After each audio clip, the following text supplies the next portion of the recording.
This is Sonika और आज हम बहुत इम्पॉर्टेंट एडवाइजरी पे बात करने वाले हैं। वीडियो बहुत इम्पॉर्टेंट होने वाला है तो एंड तक ज़रूर देखिएगा। जीएसटी डिपार्टमेंट ने एक बहुत इम्पॉर्टेंट एडवाइजरी इशू की है। ये जो एडवाइजरी है वो GSTR 1 पर की गई है। आई होप आपको GSTR 1 का आइडिया हो, बट मैं फिर भी एक छोटा सा ब्रीफ दे देती हूँ जिन्हें GSTR 1 का आइडिया नहीं है। GSTR 1 क्या होती है दोस्तों? GSTR 1 में आप सारी अपनी सेल की डिटेल डालते हैं। मे बी वो B2B हो या फिर B2C हो या फिर एक्सपोर्ट की इनकम हो, एग्जम्प्टेड इनकम हो, या किसी भी तरीके की आपकी जो भी सेल है वो आप B2B मतलब GSTR 1 में डालते हैं। दोस्तों GSTR 1 में GST डिपार्टमेंट में जो लेटेस्ट एडवाइजरी इशू की है उसमें क्या बताया गया है, उसके अंदर दो टेबल्स, टेबल 14 और टेबल 15 ऐड किए गए हैं।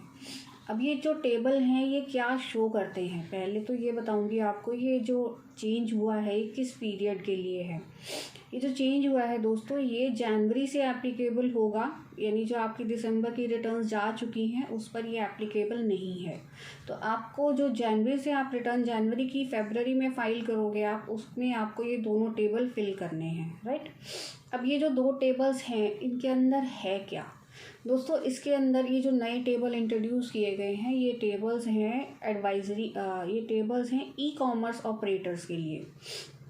मान लीजिए जैसे मेरा क्लाइंट है वो ऑनलाइन सेल करता है, अमेज़ॉन, फ्लिपकार्ट, मंत्रा, ऑनलाइन जितने भी प्लेटफॉर्म्स हैं उनके ऊपर वो सेल करता है। तो ये जो सेल करता है या फिर जो सेल आती है, आपको आइडिया होगा क्या होता है। पहले ना TDS की रिटर्न फाइल होती है। R1 जो भी लोग ऑनलाइन सेल करते हैं ना दोस्तों, उनकी पहले TDS की रिटर्न फाइल होती है। GST में बात कर रही हूँ मैं, वैसे TDS नहीं बात कर रही हूँ।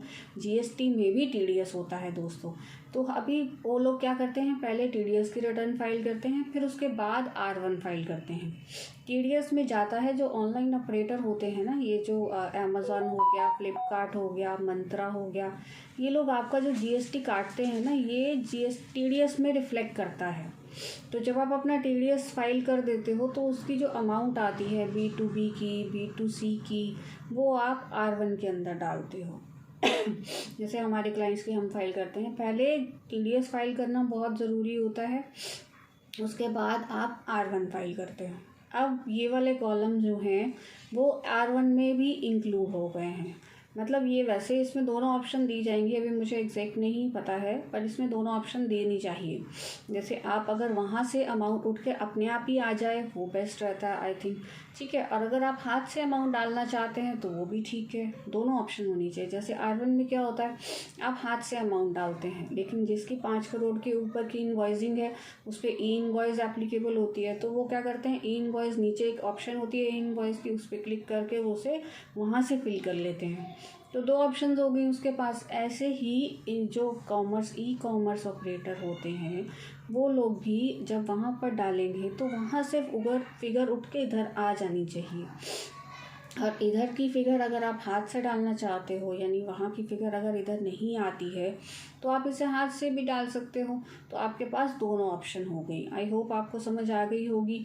ये ई-कॉमर्स ऑपरेटर यानी जो ऑनलाइन जो सेल करते हैं उनकी डिटेल फिल करने के लिए, जो सप्लाईज़ की डिटेल है, जो सेल की डिटेल है, ये उसके लिए दो कॉलम ऐड किए गए हैं R1 के अंदर। वैसे दोस्तों एक बहुत इम्पॉर्टेंट बात आपको बताना चाहूँगी, आगे आगे क्या करेगा डिपार्टमेंट, आपकी सेल की सेल हो, परचेज़ हो, आपका डेबिट नोट हो, क्रेडिट नोट हो, इन सारी की डिटेल आपसे अच्छे से ले लेगा। क्या होता है ना, डिपार्टमेंट जो है ना वो अपना रेवेन्यू कभी लीक नहीं करना चाहता, तो वो आपसे सारी डिटेल अच्छे से फिल करा लेगा। और ये जो चोरी होती है ना, टैक्स की चोरी दोस्तों, यहीं पकड़ी जाएगी। जैसे अभी आपको पता है, जैसे कुछ बिल क्या होते हैं 2A में आते हैं लेकिन 2B में नहीं आते, तो टैक्स की चोरी पकड़ी गई है।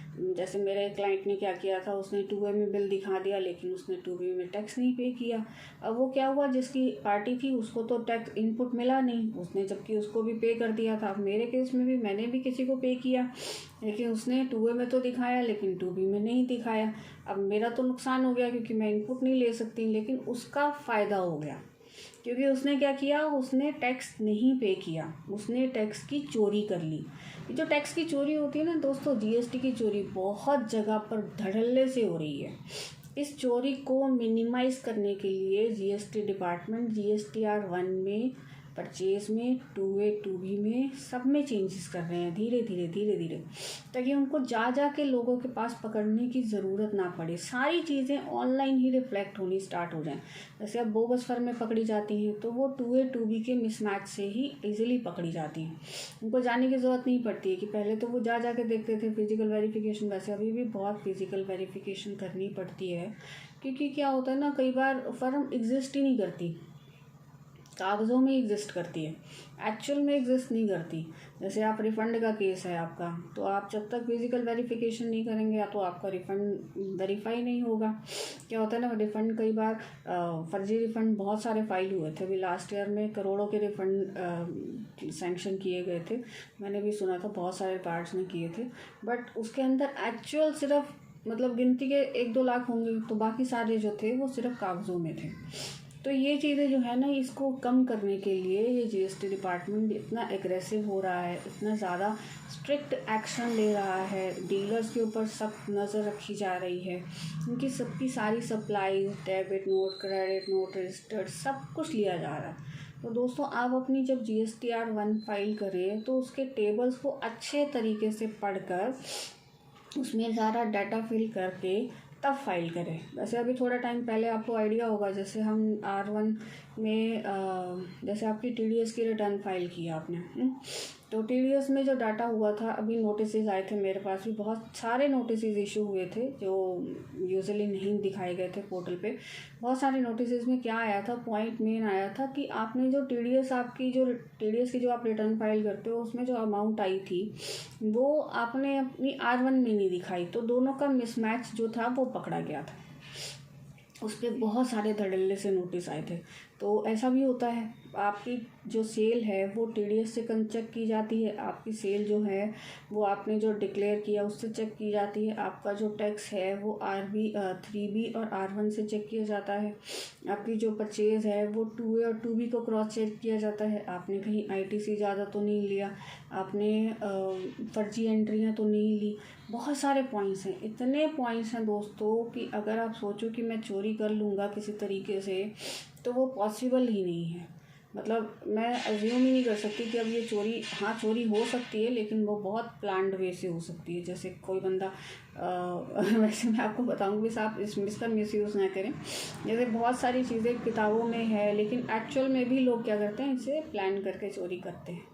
तो हम आज इस टॉपिक पे नहीं बात करेंगे, आज हम सिर्फ R1 की बात ही करेंगे। R1 में आपको ये ध्यान रखना है कि आपके सारे टेबल्स, जो टेबल आपके ऊपर एप्लीकेबल होता है, आप उस टेबल की प्रॉपरली उस डिटेल फिल करें और उसकी एक कॉपी अपने पास ज़रूर रखें, क्योंकि आप जब उसे सबमिट कर देंगे तो वो रिवाइज़ नहीं होती है दोस्तों। R1 में रिवाइज़ होने की ऑप्शन नहीं है, आप उसे अमेंड कर सकते हैं, लेकिन वो अमेंडमेंट जो होती है वो नज़र आती है। ये बहुत ज़रूरी बात है। तो आप अपनी R1 को और इस एडवाइजरी को पूरा समझें, उसके बाद ही अपनी R1 को अच्छे से फाइल करें। आई होप आपको R1 का ये पॉइंट समझ आ गया होगा।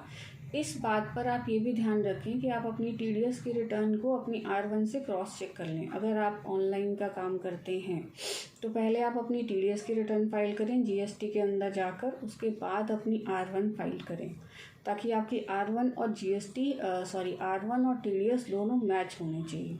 अगर दोनों मैच नहीं हैं तो दिक्कत होगी, मतलब उसमें जो आपकी नेट अमाउंट है उसको आपने इस R1 से मैच करना है।